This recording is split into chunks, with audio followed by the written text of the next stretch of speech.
Ladies and gentlemen, the 14th Librarian of Congress, Carla Hayden.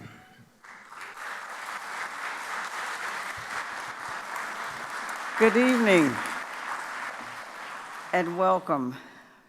We are so pleased to see all of you here tonight for a very, very special evening. We have to start out with saying aloha to students and faculty of the University of Hawaii who are watching via live stream at the Center for Microbial. I knew I was going to do that. Oceanography Research and Education on the University of Hawaii's Manoa campus. Please excuse me, I am an arts and sciences major, and I knew that, but we are so delighted to have you here tonight. And on behalf of the Library of Congress, it's my pleasure to welcome you as we continue a wonderful 5-year collaboration with the Daniel K. Inouye Institute to commemorate the life, the legacy, and the values of the late Senator Daniel Inouye.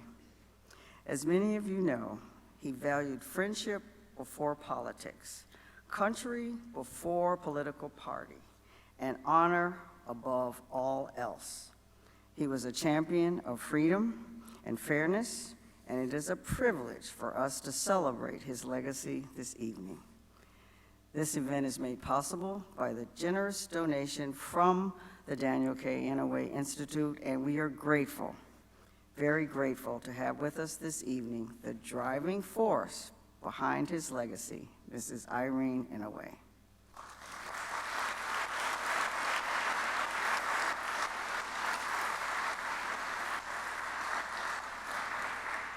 We are looking forward to next year's celebration, and we are hoping that all of you will join us and be part of a wonderful, wonderful celebration.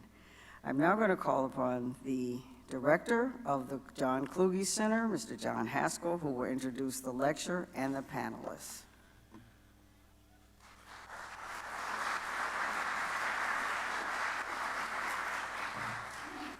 Thank you. And as many of you know, Dr. Hayden has brought a new energy and dynamism to the library, she's only been here 2 years, a little less than 2 years, and many of us are excited to be a part of that.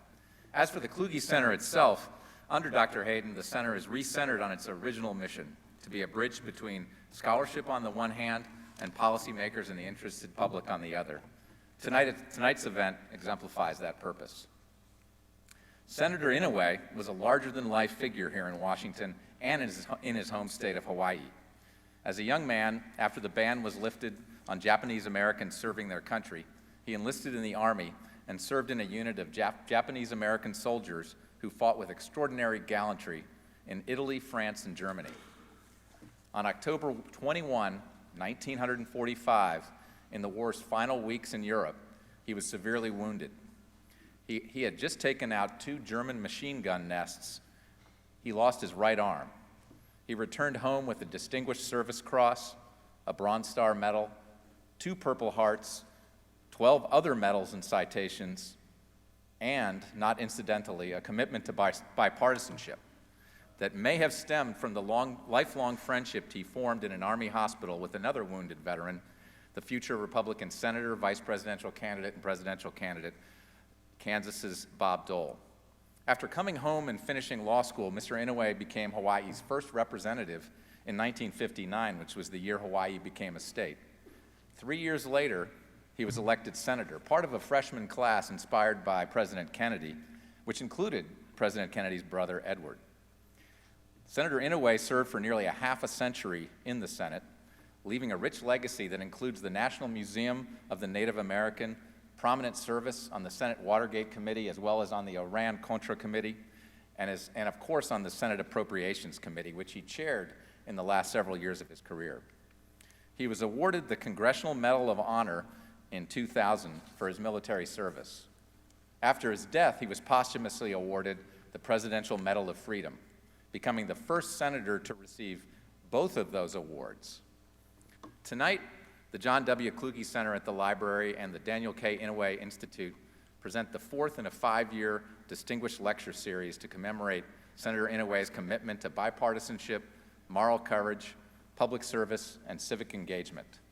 I would now like to introduce our distinguished panelists tonight. First, E.J. Dionne, who writes about politics in a twice-weekly column for the Washington Post, where he's worked since 1990. He's also a government professor at Georgetown, a visiting professor at Harvard, and a senior fellow at the Brookings Institution. He's the sole author of 7 books, most recently, Why the Right Went Wrong, Conservatism from Goldwater to the Tea Party and Beyond.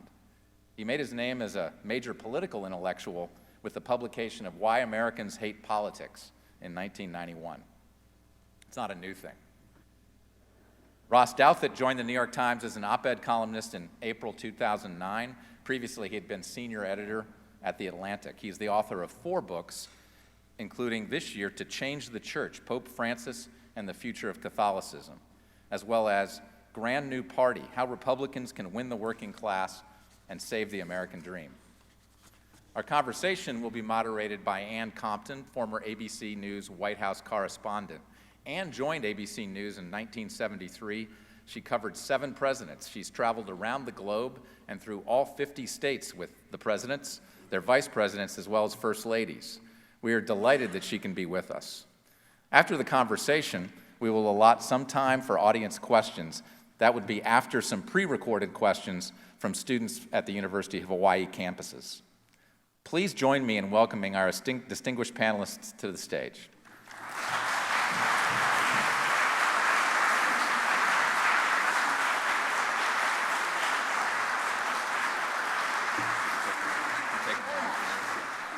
Thank you, sir. Thanks, Rob.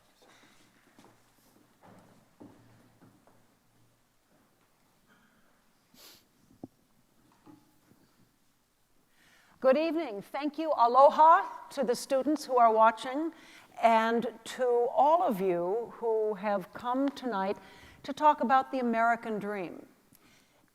It probably goes back to we hold these truths to be self-evident. All men are created equal, life, liberty, and the pursuit of happiness. But where's the American dream today?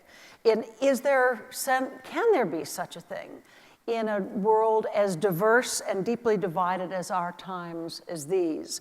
Senator Dan Inouye lived the American dream. In fact, he bled for it, as President Obama said in his eulogy when the senator died. Ross, I'm going to start with you. You wrote recently about the American dream, said, it ain't in California. But possibly Hawaii. Right, well, that column was about, in certain ways, I would say that the state of California has become, especially perhaps in the presidency of Donald Trump, a kind of idealized view of America's political future for some liberals and progressives and Democrats, in the sense that in California you have a situation where the Republican Party, as nationally, is pretty dysfunctional, but unlike nationally, is pretty much irrelevant as well. And in that sense, California, and therefore California is sort of not only, as always, sort of on the cutting edge of, new technology in Silicon Valley and the movie industry and so on, but is also seen as being kind of on the cutting edge of where progressive politics could hope to be if the darkness of the Trump era should pass and the emerging Democratic majority should finally emerge. And so the column that I wrote was basically saying that, while that might be true, if you look at the sort of sociological landscape of California, if you look at sort of the social structure that has emerged there, it doesn't look at all like what I think many progressives, EJ probably included, would argue is the essence of the American dream. And we can sort of go back and forth on what that essence is, but I think most people would say that it has something to do with a mix of kind of, a sort of strong, economically stable middle class and various forms of sort of social equality and upward mobility that sort of intersect in different ways. And the society that California has, even under progressive governance, is a much more stratified society, in which, for various complicated reasons of public policy and sort of overall macro trends, the middle class has basically been priced out. And so you have an extremely wealthy upper class that has sort of entrenched its privileges in various ways through land use regulations and restrictions on building and everything else. And then you have an increasingly immigrant-based working class that sort of serves as sort of the service sector for that economy. And you have very little in between. And you have, once you control for cost of living, extremely high child poverty rates, extremely high racial gaps. You know, again, whatever else the American dream means, it has something to do with the equality of the races and equality of opportunity and so on. And so the takeaway from the column, I guess, was that if this is the future, and if this is particularly the future that progressives are hoping to build after the age of Donald Trump should pass, then there's still considerable work to be done if that future is going to sort of dovetail with what, again, I think traditionally Americans have sort of imagined the American dream to be. And just to personalize it a tiny bit, as I did in the column, I'm from the East Coast, but I was actually born in San Francisco in 1979. And I was born there because my father was from Southern California, and he grew up in Santa Monica in a period when that was a kind of middle-class paradise. His dad was a pretty unsuccessful small businessman, I think it's fair to say. He ran a bicycle shop badly and had various sort of salesman-y, Willy Loman-ish jobs. And my grandmother sort of held the house together, but they were in no way what you would consider sort of a major American successes. They were sort of slightly below the middle class. And yet they, owned a small sort of mission-style home in a neighborhood that was close to the ocean and felt like an earthly paradise, and were surrounded by people of sort of similar means and aspirations. And there are all kinds of sort of inevitable reasons why that couldn't last. But it's still notable that it didn't last. And if you go back to Santa Monica now, all those houses, like the one where my dad grew up, have been torn down to make way for structures that are 2 or 3 times too large for the lots that they sit on, and all cost $4 or $5 million. And that world is gone. And it was a racially segregated world. It was stratified in all kinds of other ways. There are all kinds of reasons why it's never coming back, but it's still notable that it existed and then disappeared, and its disappearance is one of the realities, I think, underlying some of our present political discontents. EJ, is the American dream even possible in a society, in a political society, that's as divided as Washington is now, as this country is now? Could I just say a couple things first, if I may? One is, whenever I'm with my friend Ross, I feel obligated to defend Pope Francis. And now I will feel obligated to defend California and his grandfather. I just want to say it's a real joy to be at the Library of Congress, and I'm the son of a librarian, so to have the opener of a program like this be the Librarian of Congress is, for me, higher than having the President of the United States here. So I want to,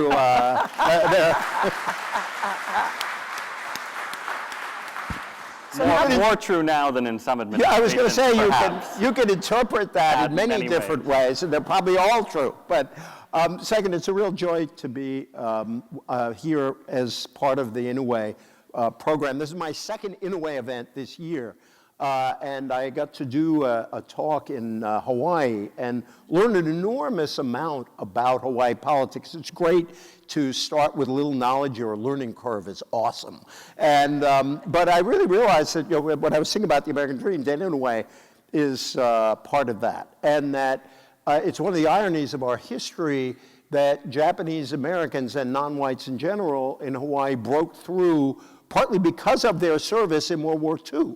And that Hawaiian politics was revolutionized by a group of veterans led by Senator Inouye, who basically created the modern Democratic Party.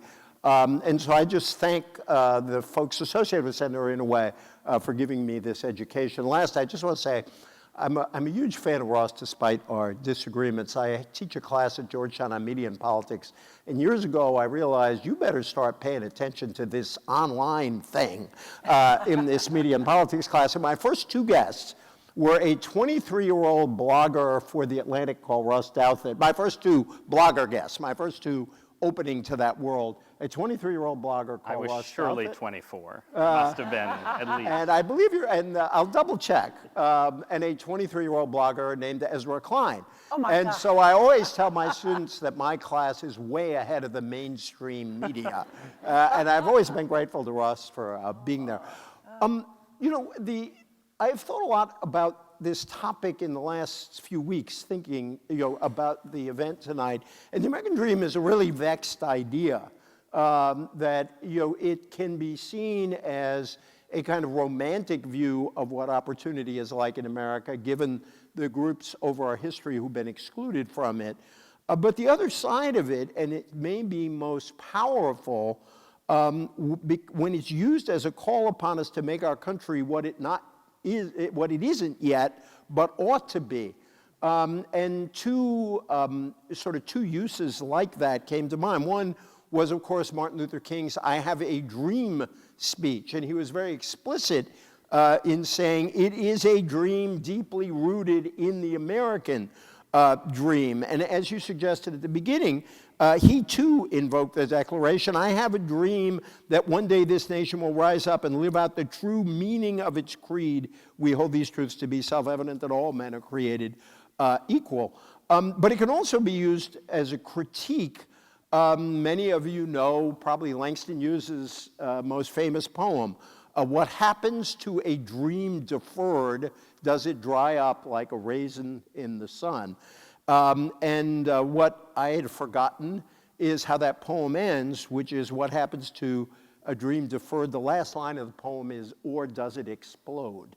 And it's a sort of reminder of what can happen when we hold up these ideals and then don't live up to them.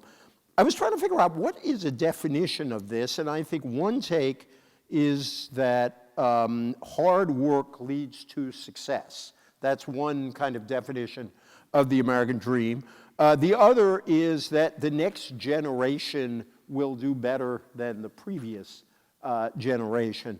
Those are sort of vexed now. We still believe, we're still optimists even after everything we've gone through. 61% of the population, according to Gallup, believes that young people will live better than their parents. But there's been a decline in some of these numbers. Right at the turn of the millennium, 74% of us believe that people who work hard can get ahead. And that fell to 58% at the end of the recession. And to go to just briefly to your point, can we achieve this in a country so divided? It strikes me that we will have trouble sort of creating public policy that might move us forward because we are so deadlocked about what that policy should be. But even our view of the American dream is now shaped by partisanship. The optimism that people had in that Gallup survey went up because so many Republicans switched from negative to positive after President Obama was out of office. That's on the one side. On the other side, I was looking at a study of millennials. At the end of the Obama years, African-American millennials were much more optimistic, were much more likely to believe in the American dream than white millennials were. So it's our view of this is shaped partly by politics, partly by race, partly by where we sit in the society. You know, you touch on exactly what the Kluge Center does, and that's to connect thought to action. And those two common measures of the American dream, as you both just pointed out, are you better off than your parents were? And the other is, do you own a home? Ross, let me start with you. And then the Kluge answer would be, and what we ought to do about it. Are you better off than your parents? Are your kids, although they're small now, I think, going to be better off for you? And are there things that as a society you think can be done to push that along? I mean, on the personal front, we just went through a really bad real estate transaction, sort of exacerbated by illness. So it's a bad time to make that assessment. I wouldn't want to apply our particular situation to the country as a whole. But to generalize, I hope this increases your appreciation for regulation of real estate. And speaking engagements and honoraria as well are incredibly important. But I think generally, there's no question that over the last 40 years, on the sort of "are you better off than your parents" question, the country has gone through a long period of stagnation. Tyler Cowen, who EJ knows well, is an economist at George Mason, wrote a book called The Great Stagnation, basically sort of describing this long period where the median income, which is as good a way of sort of measuring the sort of heart of American life as any, the median income basically got stuck. And so it wasn't a period of collapse. It wasn't the Great Depression. We've had obviously a severe recession recently. We've slowly climbed back from, but basically it's a story of sort of a society where the economy for most people seems kind of stuck, and where you aren't you're doing okay. You're not in poverty, you have welfare state programs that sort of stabilize things during recessions. But what we had gotten used to during these waves of expansion during the Industrial Revolution and then again in the post-war boom just hasn't been there for most people. And over that same period, you've had a kind of hollowing out of community in American life. Because I think another aspect of the American dream is, if you go back to sort of the people who came to visit America in the 19th century, Alexis de Tocqueville most famously, and sort of what they remarked on about American life, they said, well, you have a weaker state here than you often do in Europe. You don't have an established church. You don't have a lot of the big institutions. But you have this incredible community spirit, often rooted in religion, but also just sort of rooted in civic engagement and other things, from sort of the New England town meeting through the culture of the Midwest and so on. And that has obviously taken a hit over the last couple generations, and there's a long and complicated argument about how those two things intertwine. How is the decline of marriage rates and the decline of church going and the decline of bowling leagues and all of these things, how is that related to economic stagnation, how the two fit together? But that tangle is that's the central policy problem, I think, of sort of, how do you figure out, one, how to get the economy working better for most Americans, and at the same time, how do you have a kind of, a sort of civic and familial and religious sort of a knitting back together of the social fabric? And we have a lot of evidence from the last 5 or 10 years that this, that things have actually gotten worse in a lot of respects. I mean, the opioid epidemic, suicide rates have gone up.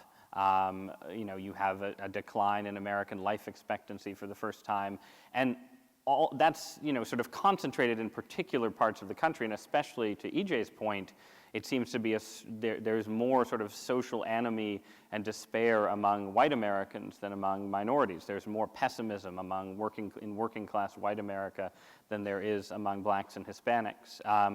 But whatever it is, that's the policy problem, and to the extent there's a solution, and I think it lies somewhere at the intersection of the social and economic, that we should be looking for policies that basically say, well, on the one hand, you probably do need to find ways to raise wages, get more money into the hands of the middle and the working class. At the same time, you want those policies to sort of somehow create a virtuous cycle with families and communities and so on, and not just become the kind of things that I think, for instance, a lot of Trump voters sort of rebelled against, the idea that, well, I think the Democratic Party has ended up in a position where technically its economic policies are more popular, but people don't like the idea that, well, my community has been hollowed out, the jobs are never coming back, but at least, I have Medicaid. They liked more the idea that Trump was selling of, you're going to get the jobs back, things are going to be the way they were before, and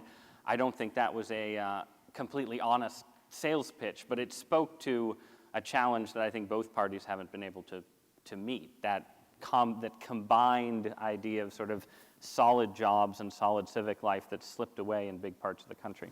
Yeah, let's stick with this, the economics. Go ahead. Yeah, I think we agree to a significant degree. I actually think one of the big questions we need to grapple with is whether that decline in community, family breakup, and all of that is primarily, conservatives tend to talk about the causal arrow going from there to economic conditions. Progressives tend to look at economic conditions and say those are actually fostering the decline of community, the problems families confront.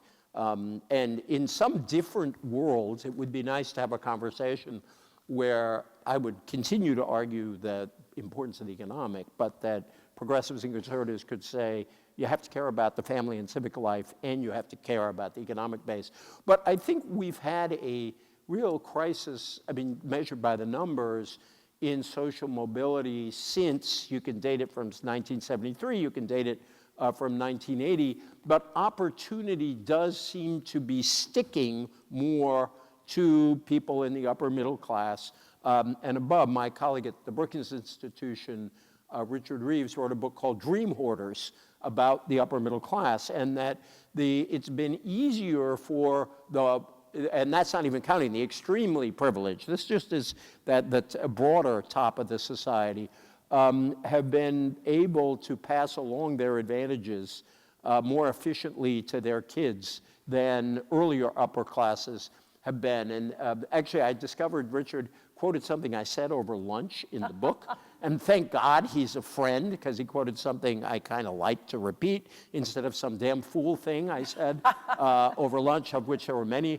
But, you know, I said that I spend my weeks writing columns denouncing inequality and my nights and weekends increasing it.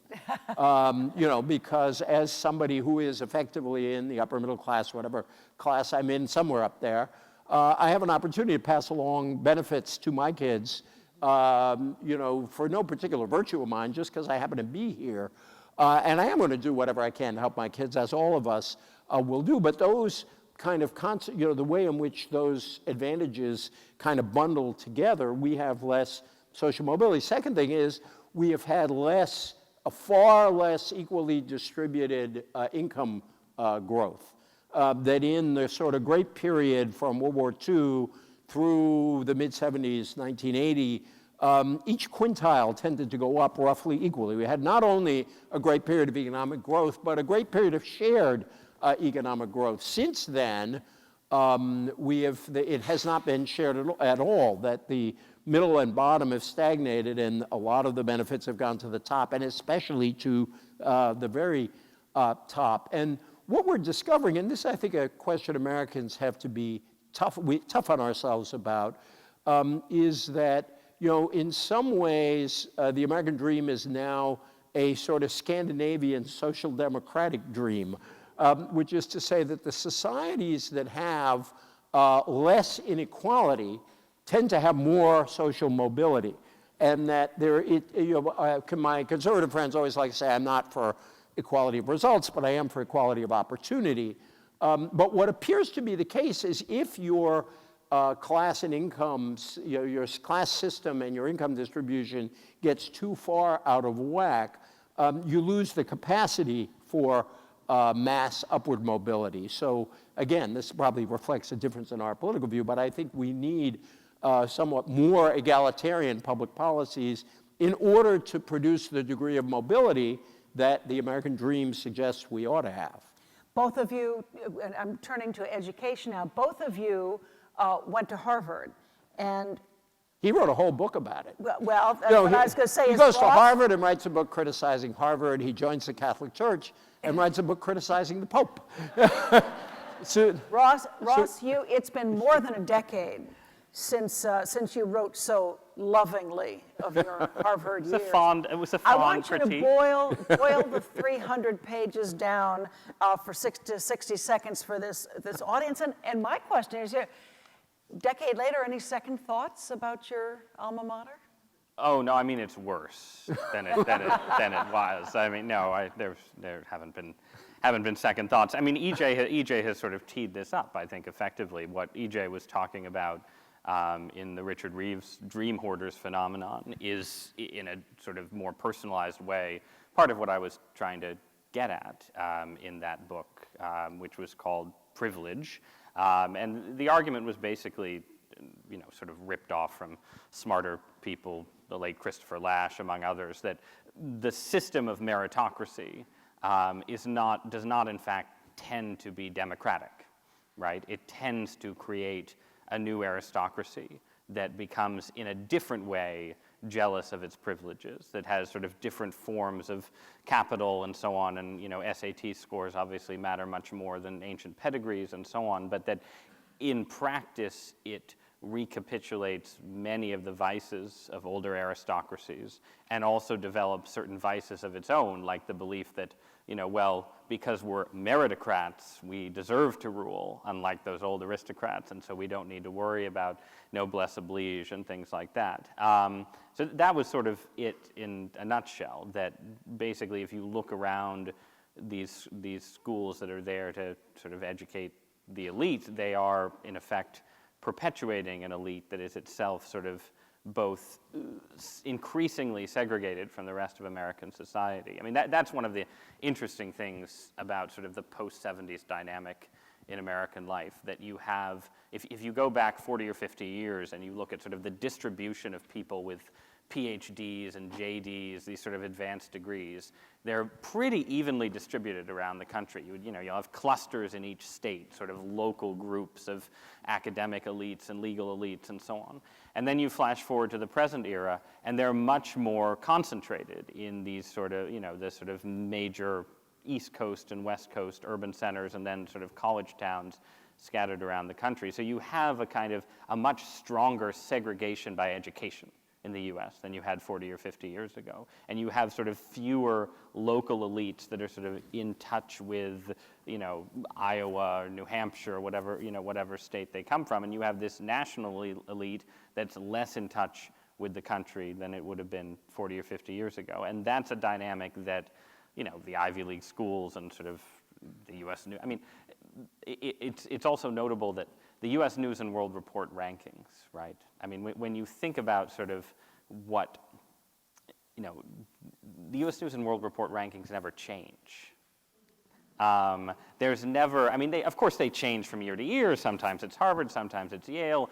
Schools can sort of work their way up. The University of Chicago sort of changed its admissions policies 10 or 15 years ago, and it's climbed dramatically. Things change, but there's never a startup university in the top 10 in the US News and World Report ranking. I mean, the newest university that's ever there is Stanford, which was founded a mere 120 years ago or whatever. And that in itself, I think, is sort of a significant statement about what these sort of meritocratic factories do. They're there to sort of protect their own privileges by creating, by sort of reproducing the privilege of the families and students who attend them. And, all societies have elites. This is an inevitable phenomenon. But it's still notable in a society sort of that has such a democratic self-image that people often think of meritocracy and democracy as being sort of working hand in hand, but in fact they often cut against each other. Yeah. EJ, I won't point out that EJ graduated from Harvard before Ross was born. EJ and I are... Oh, God, did you have to do that? Because I'm even older than EJ. But EJ, well, go ahead and defend not only Harvard, but the idea that he can't defend Harvard. The Pope he can defend, look at the generations. Look at the generations coming out of colleges now. They've got that college degree, and they are crushed by the size of their college debt. No, well, one observation I want to make is that two of my very favorite conservative writers, Ross and David Brooks, whom the late Charles Krauthammer once referred to as his favorite liberal columnist, God bless Charles, I find that their critique of American society is this close to being radical. And if we progressives had done something right, both Ross and David would be radicals and not the conservatives here, because there is a radical element of that critique. That I don't want to go on a long defense of Harvard. It's a wonderful institution. I happen to love it. It was very important to me They have made efforts, both, particularly in recent years, with both Larry Summers and Drew Faust, to try to create more opportunities for people of, sort of in the middle and at the bottom. But it is still about replicating an elite. And it's not, the problem isn't Harvard. It's a system of meritocracy where people come to believe that they have earned all their privilege even when they haven't. And that I think the problem with meritocracy as an idea is not that we should discourage people from trying to be smarter, trying to work harder, and all those things. It's that people develop a sense of desert, and then they look down upon all kinds of other people who have not had the same good fortune they had. I found over the years in my long life that you can tell a lot about someone's worldview by whether they think of themselves as totally self-made or the product of good fortune. Now, we're all obviously a mixture of those things. None of this is to knock effort or the hard work people do or the fact that there are indeed people who rise from the bottom to the top. But it is to say not only is the idea of being self-made a biological absurdity, but it also overlooks all the opportunities that came your way through chance, through good fortune, through one teacher. I grew up in a place called Fall River, Massachusetts, which is, who's a Fall River person? Today, by the way, if I read my Twitter right, is Lizzie Borden's birthday. She is from my hometown, the most famous person from my hometown, I think. But I was having Ernie Moniz, the former energy secretary, is from Fall River, and I was talking to him about Durfee High School and my dad. And one of my dad's best friends was a physics teacher at Durfee High School named Mr. Dallaire. And Moniz looked at me and said, "Mr. Dallaire is why I do what I do now." And it was a great high school physics teacher who inspired this working class kid to become one of the world-class people. So that's good, but somebody like Ernie Moniz would acknowledge no Mr. Dallaire, perhaps no career like his, and all of us can tell those stories. And so in general, I share a lot of what Ross said about the problem of meritocracy, because it suggests to an elite that they don't have any obligation to give back, that everything they earn because of their own, merit. Grace doesn't enter into it, luck doesn't enter into it, somebody else's generosity doesn't enter into it, the help from the state doesn't enter into it. I'll just close with one of my favorite tweets I ever sent out, which was during the Republican convention. And Chris Christie was giving a speech where he talked about his father going to Rutgers, a state university, on the GI Bill, a government program. And it was a friendly tweet. It just said, it's lovely to see Chris Christie acknowledge the role of government in his father's life. Well, you now touch, I want to switch over to the overarching current theme that affected my life as a reporter for ABC News over the course of 7 presidents. The digital age has changed so much in our society.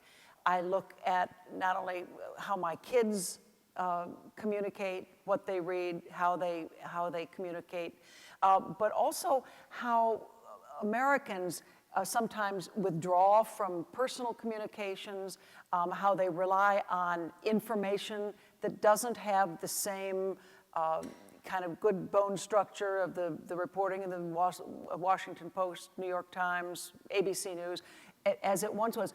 The digital age has changed everything, hasn't it, Ross? Yes, although one thing it hasn't changed is sort of the economic landscape to the degree that people thought it would. I mean, this is one of the interesting, it's not a paradox, but it's an interesting tension, which is that the digital age is it's where everything has ended up poured. And other areas of innovation and technological progress and so on have tended to wither a bit as we've focused more and more and more of our energy and interest on these tiny glowing screens. And one of there's an economist, Robert Gordon, who wrote a book called something like The Rise and Fall of American Growth. And one of the points that he made at the end was that American growth historically was incredibly diversified. You know, you had growth in energy over here, and you had growth in construction over there, and so on. And the digital age has been much narrower, and there's a sense in which it sort of recapitulates in the economy what it does to us psychologically. It's a colonizer of our psyche, a thief of our time and focus and attention, and it's also sort of absorbed a lot of, I think, sort of energy and interest that 50 years ago would have been more diversified, sort of spread out more across the economy. So that's the only counterintuitive point that I would make on the changed everything point. I think to the question, I mean, this is sort of the big unanswered social question of American life over the next 40 or 50 years, is to what extent is digital media a potential substitute for the decline of community that EJ and I think generally agree is a real problem in American life? To what extent is social media and sort of the communities that form online sort of substitutes for the decline of, Elks lodges and churches and so on? To what extent is online dating an effective substitute for, the decline of real world sort of institutions that brought men and women together? Or to what extent is it a sort of a simulacrum, a hollow substitute, basically? And since I'm, conservative and critical and pessimistic, I tend to sort of emphasize the extent to which it might be a sort of hollow substitute, that, that of course people do fall in love online and make friends online and all of these things, but very often they find themselves with online friends and, a sort of online life that seems to make teenagers, for instance, more depressed than their peers were 20 years ago. But we're really early in the experiment, and you could argue against me and say, well, these things are just getting off the ground, people are just learning to live online, it's a disruptive technology, people will get used to it, and then it will actually supply the community that we need. But that's the question, I think, that hanging over American society, and obviously not just American society, going forward, Right. especially for people younger than me. EJ? So. It's funny when I think about, I know so many younger people and even some older people who are, who lost their spouses or got divorced, who have met through online dating. And I sometimes wonder, well, that's probably more sensible than meeting in a bar, which is better, and that people come to each other with more information. I met my wife on the DC Metro. And so I always like to say I really am a liberal. I owe a great deal to public transportation and an agency of government. And we've been together a long time.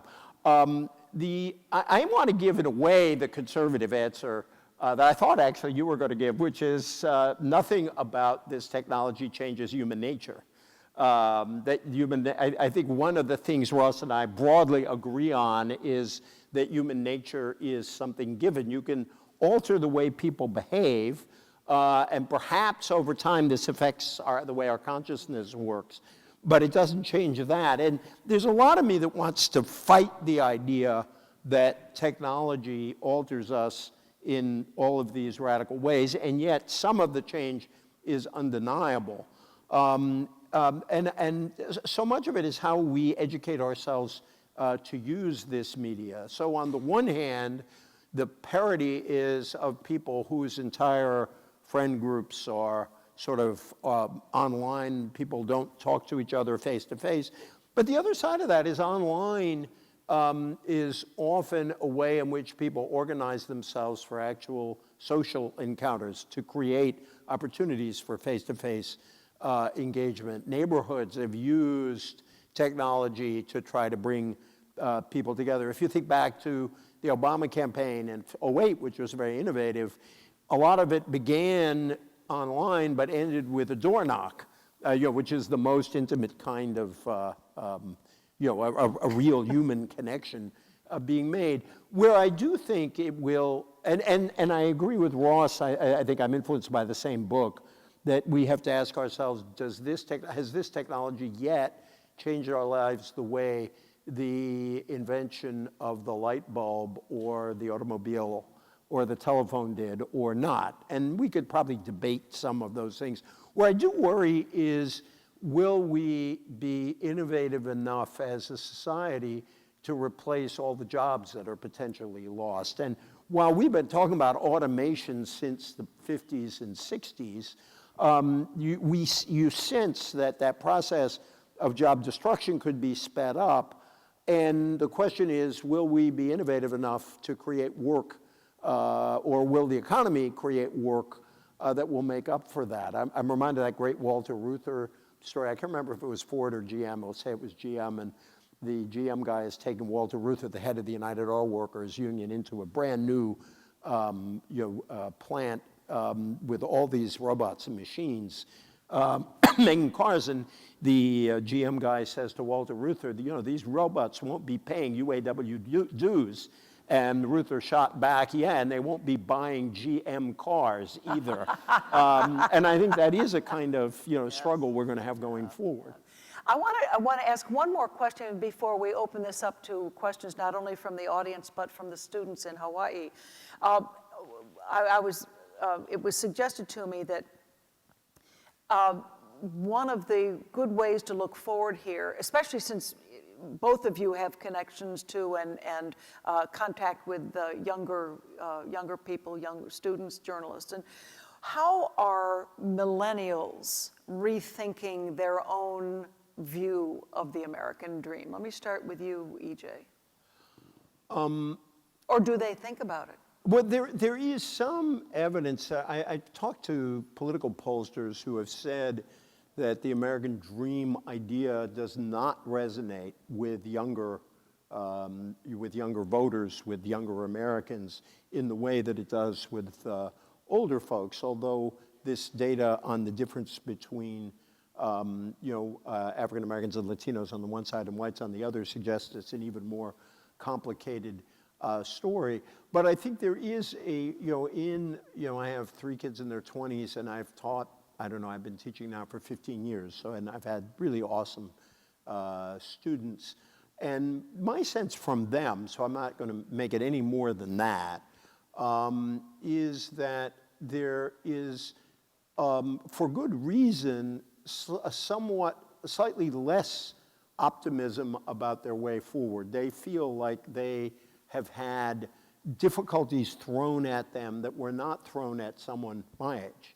I was born in 1952 and sort of reached adulthood in one of the most extraordinary periods of growth and opportunity in our country's history. And actually during the 90s, when my kids were little, I thought, gee, maybe by delaying having kids, I really lucked out and brought my kids into a world that'll match that great period. And then, came 9/11, the wars, and then the economic collapse. And so my sense is that there's still a lot of, young people have not lost a natural sense of optimism, but I think there's a stronger sense of, the obstacles that they face, and not the easy sense that we got of, when I was a kid, that America was literally sitting on top of the world.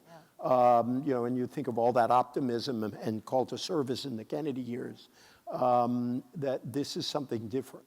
Ross, take a swing at this before we actually get questions. Sure.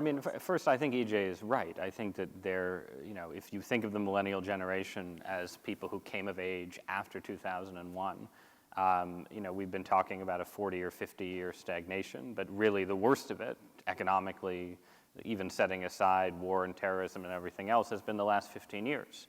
And if that's your experience of sort of entering adulthood, entering consciousness as an American and so on, you are naturally going to be, I think, more pessimistic about your prospects, because your prospects have been worse by far than your generation, and somewhat worse than my cohort.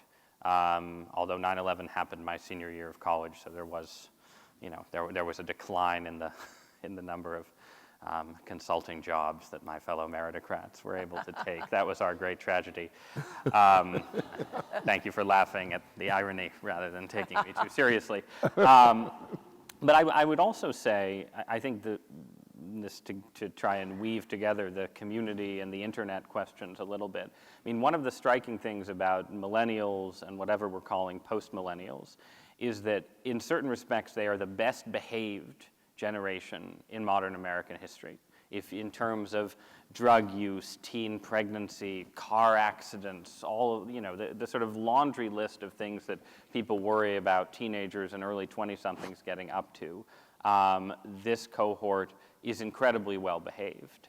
But that sort of good behavior coexists with first of all, a higher degree of unhappiness, which may be rooted in economic factors, may be rooted in sort of the digital age and the anxieties that it produces. And one of the reasons they're so well behaved is that you can socialize online, and so you're less likely to take the car out and get drunk with your friends. You're less, there's less teen sex because perhaps there's more sexting. That sounds like a joke, but it's actually probably statistically not. And so you have this question, one, is the greater safety worth perhaps the cost in happiness? And two, this connects to the economic as well, are millennials just sort of delayed in, the basics of the American dream when you were a kid, you get married, you have kids, you own a home, you own a car, you own a couple of cars. If those sort of visceral aspects of the American dream circa 1957, millennials are getting married at lower rates, they're buying homes at lower rates, they are driving at lower rates, all of these things that sort of culturally we associate with sort of American normalcy aren't happening to the same degree. And so the question hanging over the next 20 years will be, are millennials going to do all the same things that EJ's generation did just 10 or 15 years later? Or is there a real shift, not in human nature, but in human nature's response to the economy, technology, and everything else that's going to mean across the life cycle, millennials are less likely to have kids, more likely to be single, more likely to live in apartments than suburban houses, and so on. And that's, again, something we won't know for 15 years or so. Could I just say one quick thing on that? The other thing about millennials that's fascinating is they are a very progressive generation. They are probably the most progressive generation since the New Dealers of the greatest generation. Now, some of that is because they are a more diverse generation, that the people who are, say, under 40 or under 35 are a much larger percentage African American, Latino, Asian, but even among white millennials, they are significantly more liberal than other cohorts of whites. And I tell my children that, when my generation is gone and your generation takes over, this will probably be a more progressive country. The only problem with that is I want to be around to see the country when you guys take over, so I'm going to have to figure out a way to solve that Silicon Valley is working on life extension. Yeah, but I do think that will... Yeah, they're more tolerant, they are open. I mean, there are some very interesting characteristics about them that make them a potential political, that may be harbingers of political change when they start voting in force. One of the beautiful parts, Mrs. Inouye, of this program every year is because we are linked up to students in Hawaii, and they have offered the two of you some really interesting questions. The first question we're going to hear is from Shannon. Hi, I'm Shannon Manamtam. I'm a communications student at UH Manoa, and my idea of the American dream is a place where people can live happy and safely in a community with friends and family. My question is, what do you think our generation can do to make sure that we live happy and healthier today? Oh, preach, Ross. Go ahead. I mean, my nonpartisan answer, as you can probably tell from things I've already said, is that you should spend less time on the internet. That's, without getting into sort of whether you should convert to Catholicism or which kind of Catholic you should be. I mean, that's obviously important, but, in a non-sectarian way, I would say there is a lot of evidence. It's not dispositive, but there's a lot of reasonable evidence that social life online is potentially more likely to lead to depression, unhappiness, isolation, and less likely to lead to healthy friendships, healthy relationships, healthy marriages, and so on. And of course, you are, I'm still young enough, hopefully, to know this reasonably well. Of course, like, you can't sort of become a hermit and a Luddite and sort of opt out of the social world of young people is an online social world. But figuring out how to have, your relationships and friendships and your connection to the world at large mediated through old-fashioned reality rather than digital reality seems like a really important step that either today's millennials or the generation after them is going to have to figure out to get to the point where their relationship and all of our relationship to technology becomes a healthy one. So that's the non-sectarian Great. suggestion. Let's take it. I mean, I think I actually agree with every single word you said. And I do think that I'm not Luddite. I love the technology. I spend too much time on my phone like everyone else does. I can find out if the Red Sox are winning or not, instantly, which is very satisfying, especially this season. So I am very much anti-Luddite, but I do think that, again, there is evidence that if you are involved in politics or service or a religious congregation or sports teams or a whole series of other activities with other people, direct, face-to-face, that's a helpful thing. The other virtue I have sort of toyed with a lot, thought about a lot, because it's a really complicated virtue, is the virtue of loyalty. And I worry a lot about, on the one hand, loyalty can be misplaced. Loyalty can demand, I think the SS had loyalty in its logo, in its slogan, which always reminds me, don't put too much on that. On the other hand, I worry about a society that's lost the sense of loyalty. Maybe this is, I'm from Massachusetts, where loyalties are so strong that the most powerful, it's the old joke about, the version of Alzheimer's, you forget everything except your grudges, if somebody was on the wrong team. But I do think that I worry about the decline of loyalty in this society from employer to employee, from employee to employer, our loyalties to each other. It's how do we strengthen some of the bonds between us? How do we stick with each other when things get tough? How can friendship be demanding and not temporary, not just something you pass through? And, geographic mobility makes friendship more complicated than it used to be. But you can keep in touch with each other across. And that's one of the advantages. Much greater ease. And that is where actually you can be anti-Luddite, because it strikes me with my kids, my students, that they maintain their bonds in some ways more successfully than we did. That's a good thing. But I sort of like people to try to think about what is loyalty and what does it demand, because it's not something we talk about much in our society. No, you're right. We've got 2 more questions coming up. The next one is from a student in Hawaii, Jordan. Aloha, my name is Jordan Aikau. I'm a recent graduate of the University of Hawaii at Manoa. My idea of the American dream is freedom. My question for you is, what does freedom mean to you? PJ, what does freedom mean to you? That's just a small... This is like a college interview in reverse. And we'll keep this short because we want to get to several more questions. I think freedom is about having the capacity to affect the decisions that are made that affect you, which means that freedom is partly a social matter, and it's why I am a passionate small d Democrat and think that institutions should be democratized where they can be. And then I think, the First Amendment, the freedoms sort of described in the First Amendment are a reasonable list of what it means to be free. But I will stop there because I should stop and let Ross answer. But these are a kind of set of liberal freedoms And I also think there's probably another side of freedom that I'm going to let Ross describe that may have to do with the freedom, how freedom relates to responsibility. And Ross?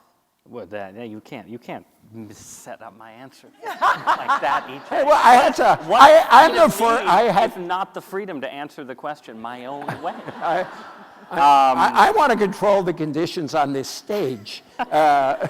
So look, yeah, I mean, I guess I'll try and wrap in what EJ was referring to. I think where the American dream is concerned, I associate freedom, and I guess I'll sound again a little bit like a radical, but the freedom in America is not to be a prisoner of a boss. You have a boss, people have bosses, that's part of life, but I always come back to a movie that maybe is now too old for millennials to have seen, but It's a Wonderful Life, the Jimmy Stewart movie from 1941, where he plays George Bailey from Bedford Falls, New York.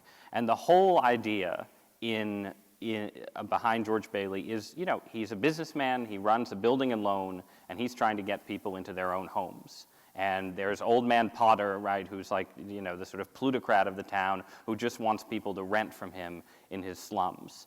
And, the dream of home ownership, the idea of owning your own home comes from this idea of having a kind of rooted independence where you are not a prisoner of, in his case, a landlord, in the case of, being stuck in a job you don't like, a boss, and so on.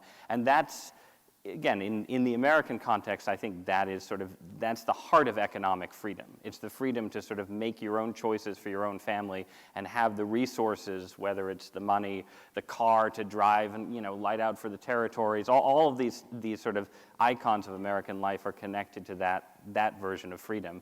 And then, to make the conservative point, the argument that most American thinkers in the founding era and down to the 1950s or 1960s would have made is that, freedom is not the same thing as license, and freedom is confirmed in responsibility. You want to be free to be, free to be a moral person, to be a good person, to be bound by sort of community rules and ideas and aspirations, and that freedom disappears if it's just treated as a freedom to do whatever you want, and that's the kind of society that ultimately succumbs to tyranny. Maximal freedom ultimately leads people to want to submit themselves to some authoritarian.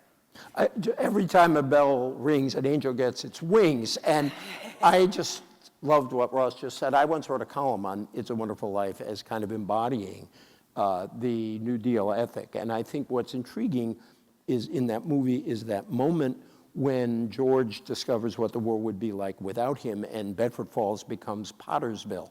And what's so interesting is that because of a lack of economic autonomy and well-distributed property, Bedford Falls becomes an immoral town. It becomes a gambling, prostitution.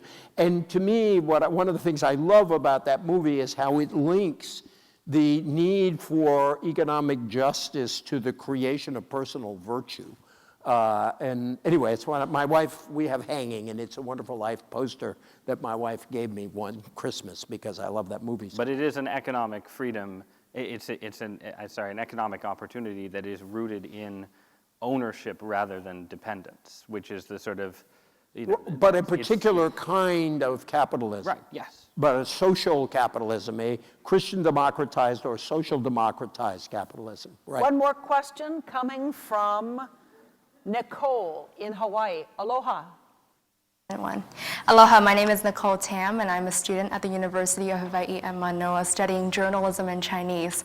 I moved here 10 years ago from Hong Kong with my family. Our vision of the American dream is good access to education, as well as the freedom to express speech and express the ways that we can practice journalism.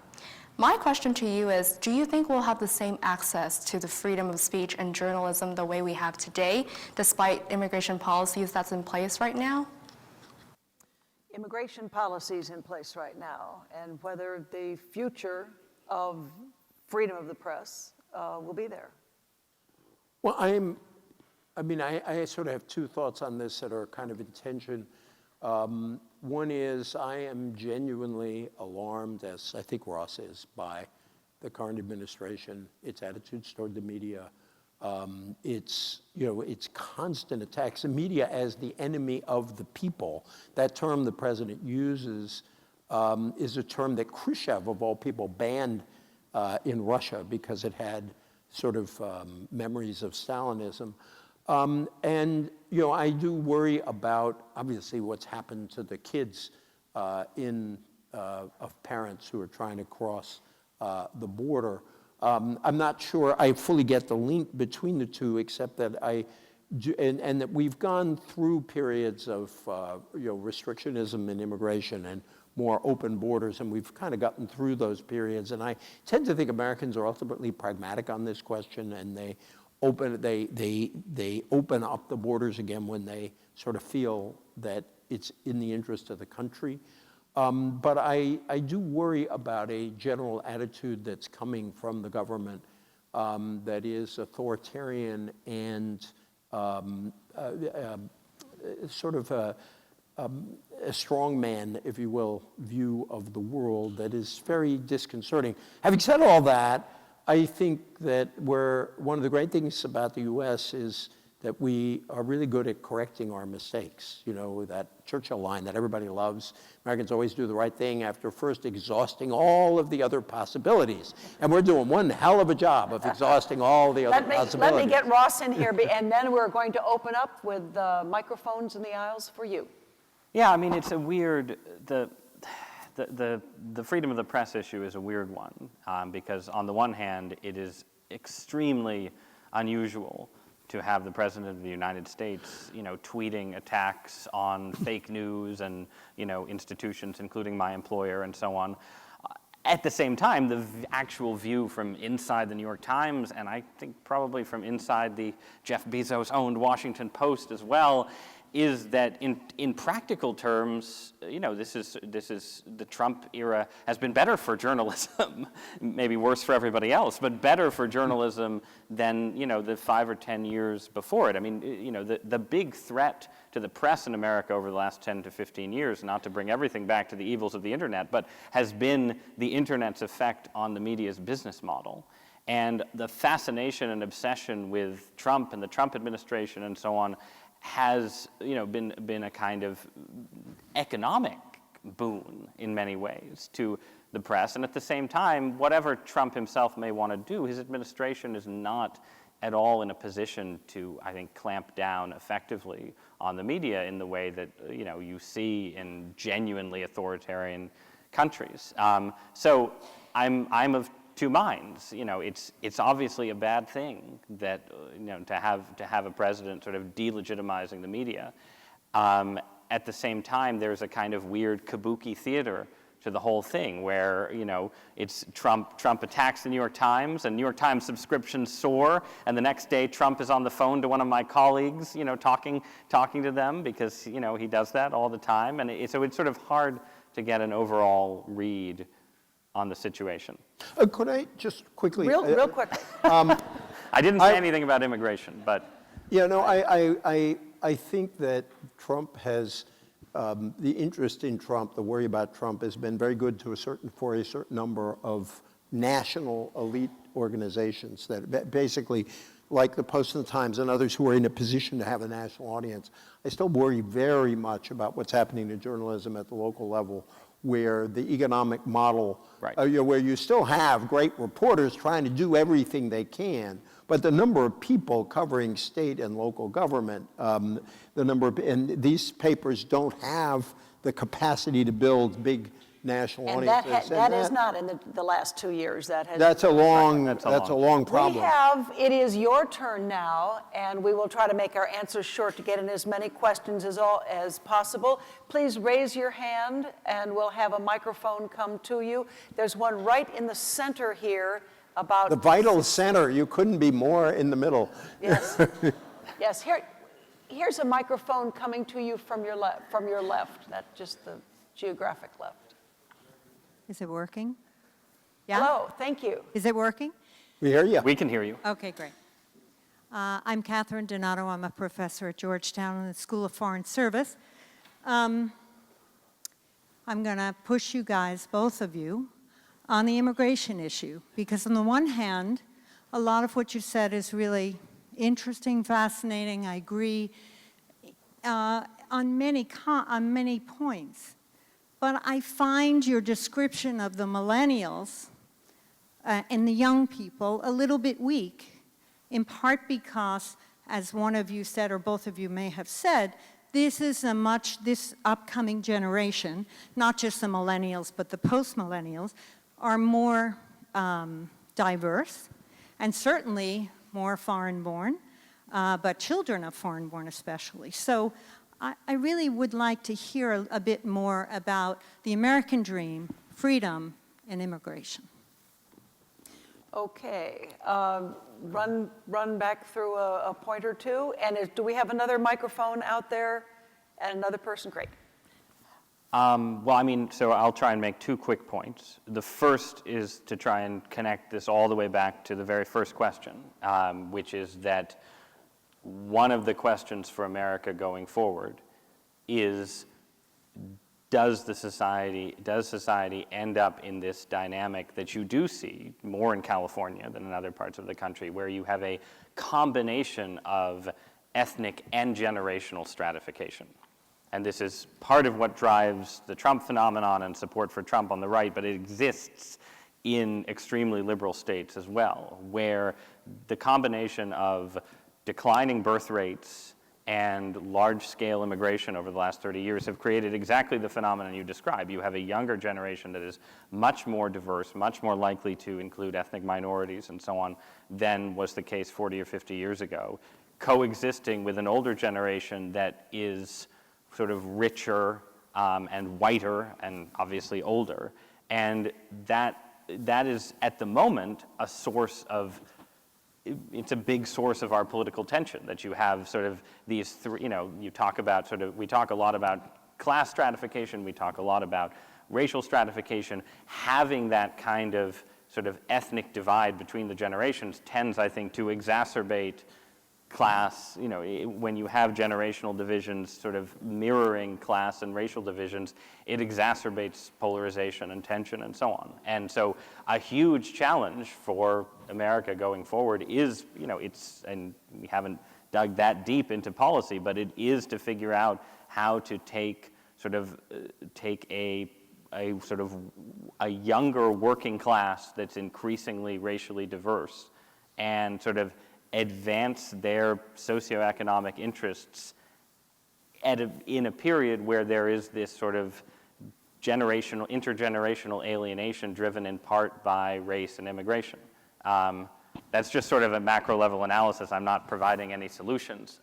The second briefer point I'd make is just to echo something EJ said, which is that when thinking about the immigration tensions we're having now, you do have to recognize that there has been this ebb and flow of immigration across American history. And the period that we have been talking about as a kind of sort of a model of what a kind of middle-class American dream era would look like was a period of extremely low immigration that had been effectively cut off by the, not just somewhat racist immigration rules of the 1920s.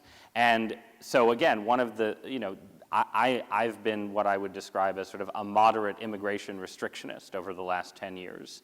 And one of the arguments I've made is that you've ended up getting the kind of extremities of Trump in part because you had this very large wave of immigration that sort of brought America's foreign-born population up to levels we haven't had in 100 years, and neither political party sort of took that seriously. Sort of people who felt that it was happening too fast.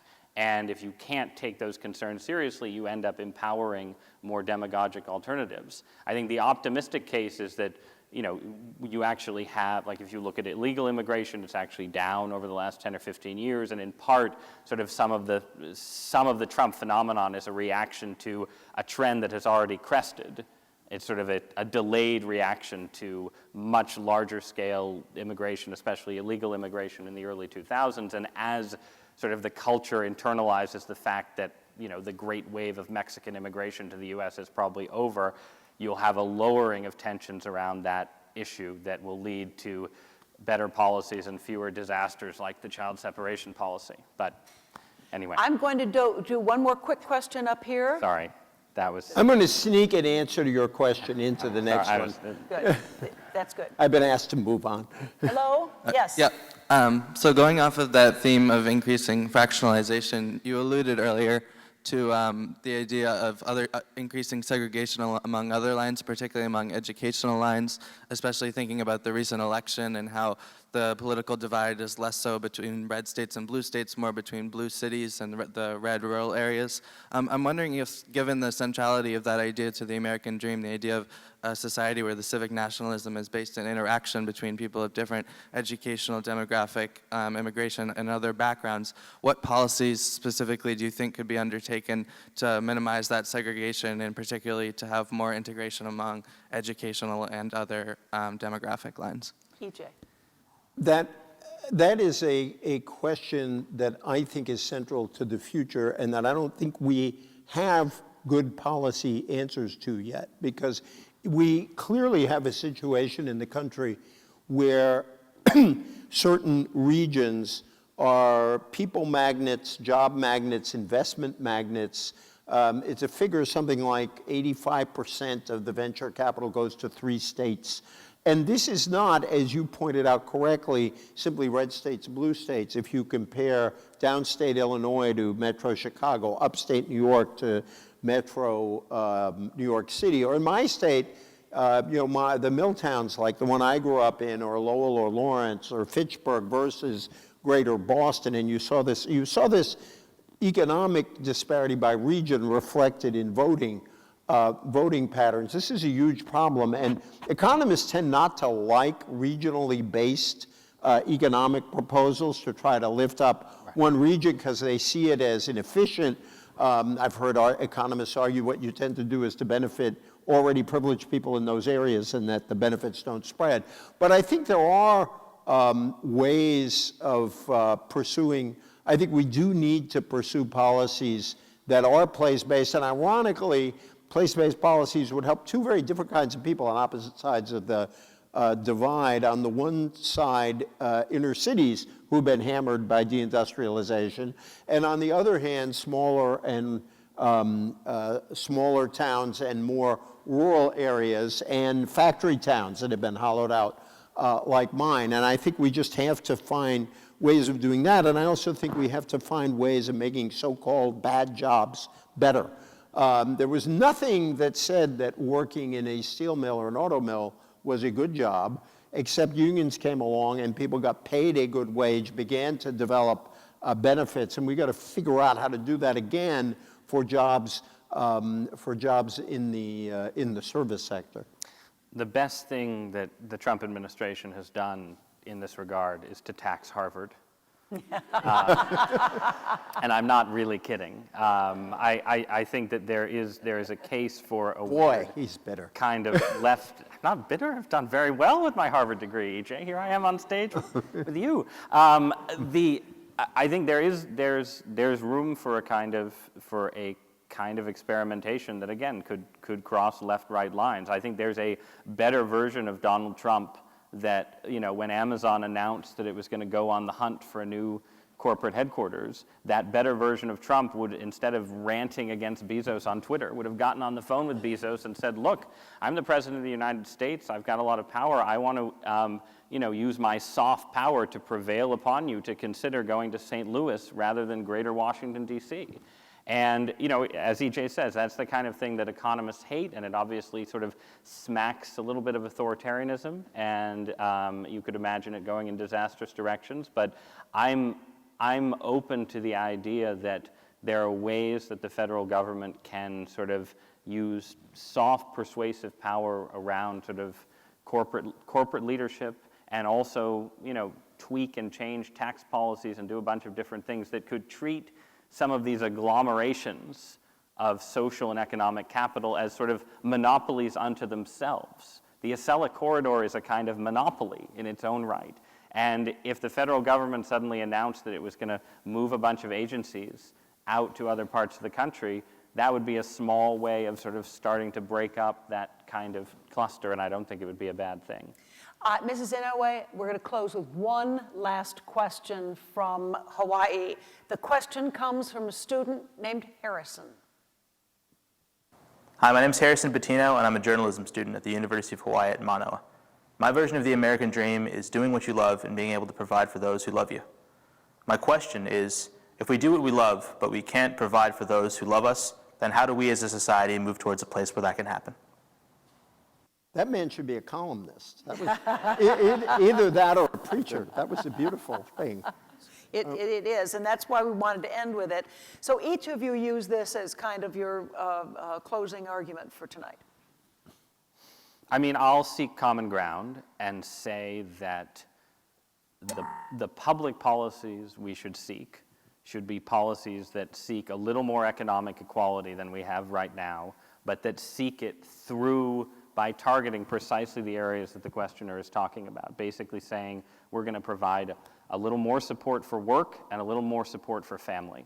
And we're going to reorient the welfare state so that you have a little more money when you're raising kids, you have a larger earned income tax credit or something like it if you're working a blue-collar job, and it gets you to a place that conservatives could support because you're effectively, like the GI Bill, you're sort of subsidizing hard work and child rearing, the most conservative things of all, but you're doing it in a way that does, push the society towards a slightly more egalitarian income distribution. Because I think that is the core question. You should be able to, if you work hard, you should be able to, get married, buy a house, and have a family. And not everybody wants to do that, but lots of people do. And when America was working at its best, lots of people were able to do that. And I think that's a worthwhile goal for policymakers today as well. EJ? The idea of getting to do what you love is one of the, in a way, one of the great privileges of life, because there are so many people who are essential to our lives who are not necessarily doing work that they love, but work that they have to do. And so I think the question is, in the first instance, what are the ways of increasing the chances that people will get to do what they love? And that probably has to do with both access to education on the one side, but also, I think, a whole lot more respect than we show in our society to work that does not necessarily require a college degree, but reflects commitment, reflects craftsmanship. I think that if you compare our economy and our social attitudes to the Germans, I think one of the things, my friend Ed Luce of the Financial Times has written quite eloquently about this, that society has come to respect the work done by those who do not automatically fall into some meritocratic elite, and has rewarded it accordingly. I'm heartened, bless Ross for his egalitarian approach. And it pains me that there are not very many conservatives these days who are willing to embrace that kind of egalitarianism. In a way, I think more conservatives did. We look back and think of Robert Taft as deeply, deeply conservative, and yet he was, in that era of shared commitment created by the New Deal and by World War II, he was willing to say that the market all by itself, the workings of the market all by itself, will not guarantee the good life for people. And I'd like to see us have a different kind of political debate where a conservative like Ross might correct me in my hope. Perhaps I have too much hope in X government program. Perhaps I'd be more willing to tax people than he would. But yet we would share a commitment to the idea that you can't create the American dream without individual effort, but you can't create a society in which the American dream is possible without some collective action, some collective effort, and a real commitment to each other and not just to ourselves alone. But the irony, it should be said, since we have both been in different ways critical of the President of the United States tonight, the irony of the Trump era is that one of the many reasons that Donald Trump was elected president was that in his particular sort of bludgeoning and demagogic way, he did provide that kind of vision. It was, there isn't actually necessarily policy to back it up. But the Donald Trump Republican vision was closer to what you're describing than the Paul Ryan, Mitt Romney vision 4 years before. I think that's something that the populism of Trump is a sort of crude grasp at that center that you're talking about. Well, what I would argue back is what's particularly insidious about what Trump did is that it carried that promise with policies that are actually antithetical to that promise. I've always felt, for example, that when progressives and even moderates say to a lot of folks who find at age 50 that they are not in a job that provides them with the income that they used to have to support their families, live a decent life, and the typical policy person who happens to be college educated comes along and says, would you need more training and education? And there's truth to that, but I think that person has every right to think what that person is telling us is we got to be more like them. And it comes off as condescending and not in any way genuinely empathetic. When Trump said, I'm going to bring back those factory jobs and those coal jobs, of course he wasn't going to do that. I have a strong suspicion that many of the people who heard that and cheered know that's not true, but they had a sense from that that he understood the way they felt better than the person who kept talking about training and education. So during the campaign, one of the nicest moments I had is I suggested that the hat I wanted to wear would say, make America empathetic again. And a very nice person in the audience came up to me and said, I love that, you're going to hear from me. And I got this hat, and I got my mail, and it was a perfect replica of the Trump hat, but it said, make America empathetic again. And my son said, that's awesome, Dad, but you can't wear it because he did too good a job and it looks like a Trump hat. But I do think that we are, if our country dies, it will be because of our absolute inability to understand the suffering and the pain of people unlike us. And that the worst kind of politics is a politics that holds one group's pain against another group's pain. And that's what we have to find a remedy for. The conversation tonight proves that the concept of the American dream is this conversation that is never ending. Tonight, true to the Kluge motto, we've given you a lot of thought, a lot of call to action. Please thank Ross Douthat and E.J. Dionne for tonight's event. Thank you. Thank you. Thank you, sir. Thank you, sir. Thank you. Stay seated. I have one. Here at the Library of Congress, I have one thing to say to EJ's last comment is that we need hats made that say, make Congress great again.